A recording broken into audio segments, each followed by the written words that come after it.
Hello friends, नमस्कार। मैं हूं मृगेंद्र तिवारी। आपका विजडम वाला ऑनलाइन एजुकेशन में हार्दिक स्वागत करता हूं। फ्रेंड्स, रेलवे के ये प्रैक्टिस सेट हम लोग लेके आए हैं। 25 क्वेश्चन है और ये बहुत ही इंपॉर्टेंट क्वेश्चन है। आपको सबसे पहले हम लोग फर्स्ट सवाल की तरफ चलते हैं। देखते हैं कि पहला सवाल क्या है। फ्रेंड्स, सभी धातुओं में सबसे अधिक विद्युत चालकता किसमें होती है? तांबा, लोहा, चांदी और एल्युमिनियम।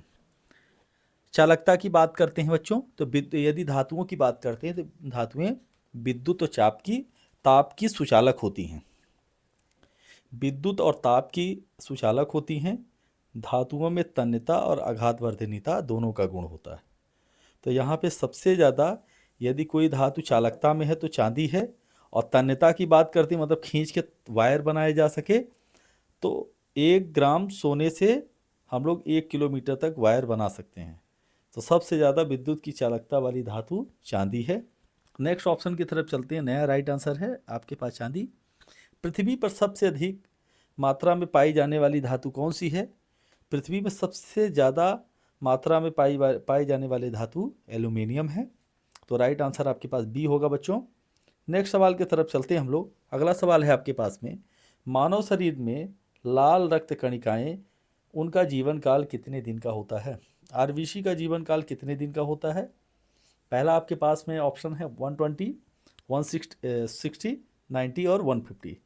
आप लोग अपने कमेंट भी करते रहें फ्रेंड्स। राइट आंसर होगा आपके पास में 120।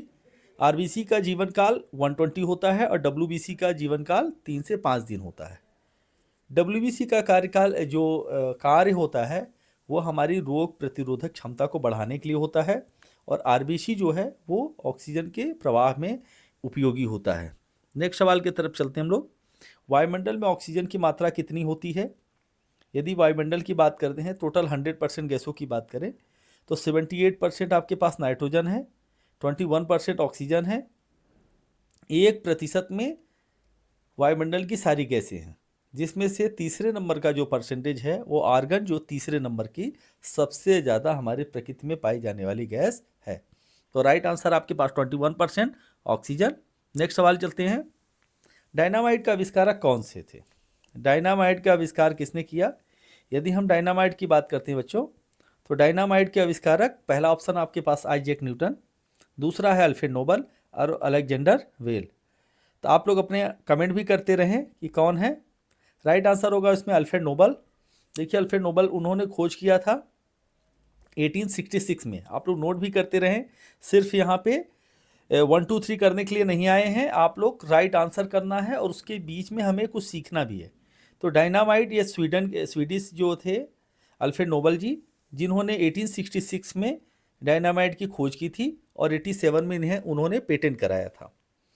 यदि डायनामाइट की बात करते हैं तो यह एक विस्फोटक पदार्थ है। और दूसरी चीज़, डायनामाइट बनता कैसे, तो मैं बता देता हूँ। नाइट्रोग्लिसरीन और सिलिका के मिश्रण से बना एक शक्तिशाली विस्फोटक है। तो डायनामाइट बनता किससे है? नाइट्रोग्लिसरीन और सिलिका, दो चीज़ें। यदि इसकी बात करते हैं, नेक्स्ट सवाल हम लोग चलते हैं। पानी का रासायनिक सूत्र क्या है? लगभग तो सभी बच्चे जानते होंगे, अक्सर हम लोग 8 से 6 7 से पढ़ते चले आए हैं। इसका राइट आंसर होगा H2O। CO2 कार्बन डाइऑक्साइड का है, O2 ऑक्सीजन का और NaCl नमक का है, सोडियम क्लोराइड। नेक्स्ट सवाल चलते हैं बच्चों।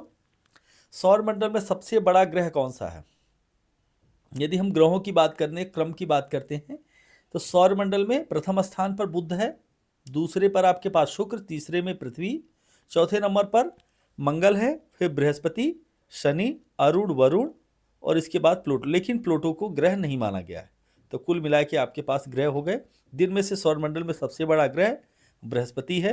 तो राइट आंसर आपके पास जुपिटर। जुपिटर के बारे में बात करते हैं। जुपिटर आकार में बड़ा है लेकिन घनत्व में कम है। कहा जाता है यदि कोई इतना बड़ा सागर मिल जाए जिसमें बृहस्पति को रखा जा सके, तो शायद बृहस्पति का द्रव्यमान इतना कम है, घनत्व इतना कम है, वह तैरता हुआ दिखाई देगा। सबसे ज़्यादा घनत्व किसका है? पृथ्वी का घनत्व सबसे ज़्यादा है और पृथ्वी और शुक्र का घनत्व लगभग आसपास है। इसीलिए शुक्र को पृथ्वी की जुड़वा बहन कहा जाता है। मंगल को यदि बात करते तो मंगल को लाल ग्रह के नाम से जाना जाता है। मंगल पर लोहे के अवशेष हैं या लोहे के आयन पाए जाते हैं, आयरन आयन है।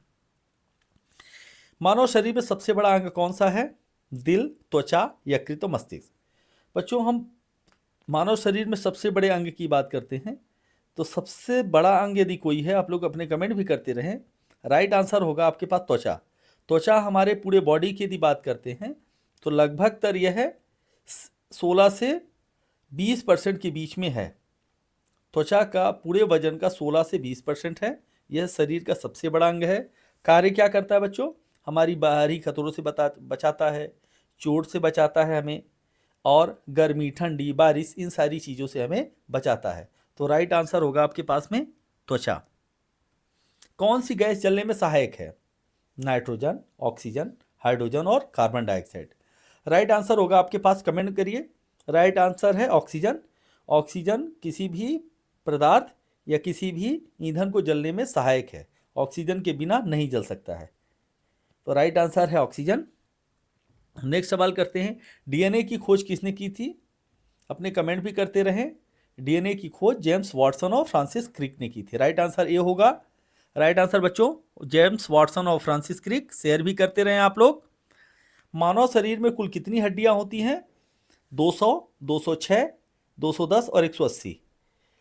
राइट आंसर होगा 206। मानव शरीर में 206 हड्डियां होती हैं। नेक्स्ट सवाल चलते हैं हम लोग।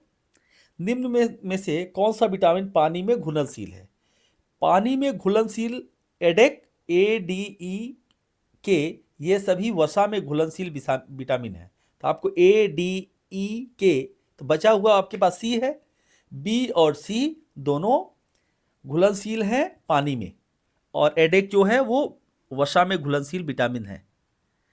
मानव शरीर में हीमोग्लोबिन किसके लिए उत्तरदायी है? पाचन, पहला ऑप्शन है।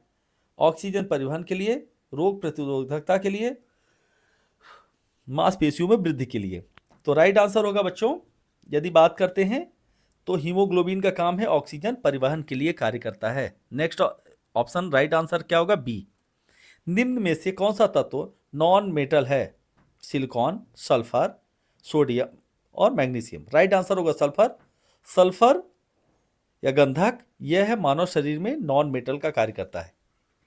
नेक्स्ट करते हैं, सिलिकॉन की बात करते हैं बच्चों। सिलिकॉन अर्धचालक कहलाता है। ओजोन परत मुख्य रूप से किस गैस से बनी होती है? राइट आंसर है ओजोन। अपने कमेंट भी करते रहे आप लोग। राइट आंसर ओजोन होगा बच्चों।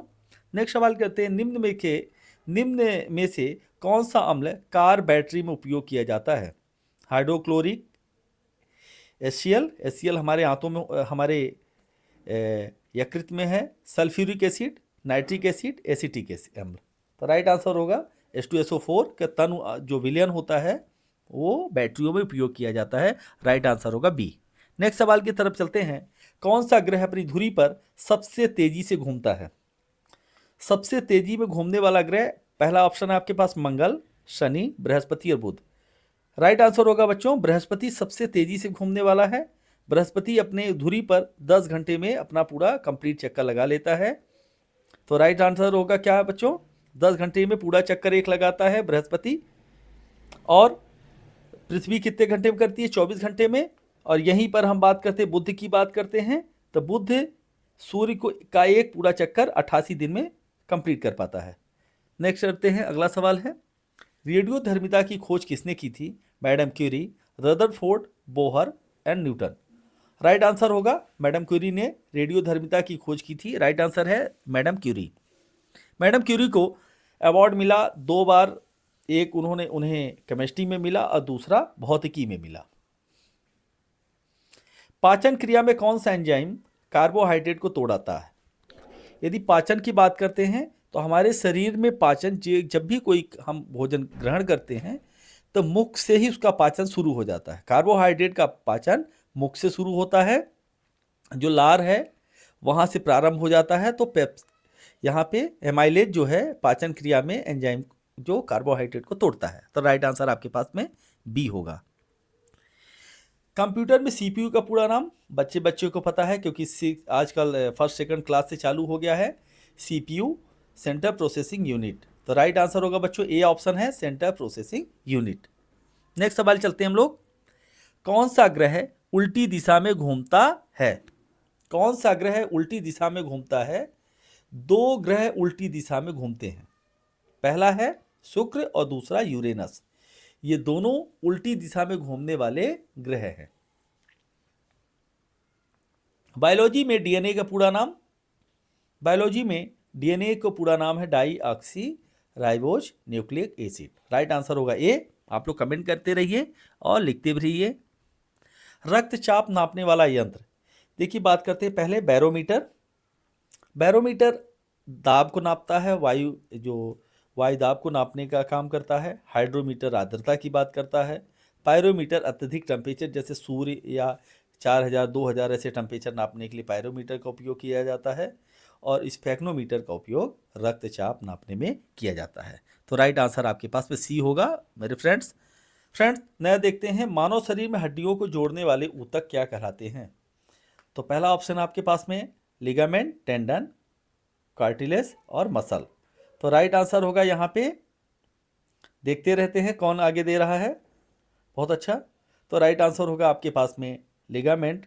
लिगामेंट जो है वो हड्डियों को जोड़ने, आपस में जोड़ने का कार्य करता है। फिर कैंडेरा की बात करते हैं। तो कैंडेरा जो है ये ऊतक मांसपेशियों से जोड़ता है। इसके बाद हम लोग बात करते हैं उपास्थि। उपास्थि की बात करें, ये ऊतक जोड़ों में हड्डियों के ढकता है और घर्षण को कम करता है। नेक्स्ट सवाल चलते हैं हम लोग। कौन सी गैस गुब्बारों में भरने के लिए उपयोग किया जाता है? गुब्बारे में भरने के लिए जो गुब्बारे हैं, क्योंकि उन्हें उड़ाना है तो हल्के होंगे तो आसानी से उड़ सकेंगे, या वायुयान के जो टायर होते हैं उन पर यदि वेट कम होगा, जितना वेट कम होगा उतना आसानी से उड़ सकेगा। तो आपने देखा कि पहला ऑप्शन हीलियम, हाइड्रोजन, ऑक्सीजन और नाइट्रोजन। तो राइट आंसर होगा हीलियम, क्योंकि अक्री गैस भी होनी चाहिए और हल्के वजन में हल्का भी है। तो राइट आंसर होगा हीलियम बच्चों। नेक्स्ट सवाल देखते हैं हम लोग।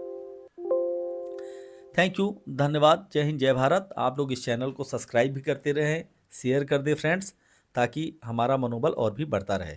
जय हिंद, जय भारत।